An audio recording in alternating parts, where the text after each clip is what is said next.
দিনাজপুর ২ আসনের সাবেক সংসদ সদস্য ও সদ্য সাবেক নৌপরিবহন প্রতিমন্ত্রী খালিদ মাহমুদ চৌধুরী সহ দেশের বিভিন্ন জেলায় ৮ এমপির বিরুদ্ধে মামলা হয়েছে। এর মধ্যে ঠাকুরগাঁও ১ আসনের সাবেক সংসদ সদস্য রমেশ চন্দ্র সেনকে গতকাল শনিবার দুপুরে কারাগারে পাঠিয়েছেন আদালত। অন্যদিকে চট্টগ্রাম ১০ আসনের সংসদ সদস্য এম এ লতিফকে ৩ দিনের রিমান্ডে নিয়েছে পুলিশ। দিনাজপুর ২ আসনের সাবেক সংসদ সদস্য ও সদ্য সাবেক নৌপরিবহন প্রতিমন্ত্রী খালিদ মাহমুদ চৌধুরী সহ ২৪ জনের নাম দিয়ে ও ৭৫ জনকে অজ্ঞাতনামা আসামি করে বোচাগঞ্জ থানায় মামলা করা হয়েছে। বোচাগঞ্জ থানার ওসি মোহাম্মদ আবু বক্কর সিদ্দিক রাসেল মামলার বিষয়টি নিশ্চিত করেন। এদিকে ঠাকুরগাঁও ১ আসনের সাবেক সংসদ সদস্য ও সাবেক মন্ত্রী রমেশ চন্দ্র সেনকে বিস্ফোরক আইনে দায়ের করা মামলায় কারাগারে পাঠিয়েছেন আদালত।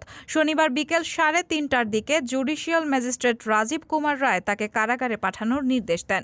রায়হানা মুন, সবার কথা।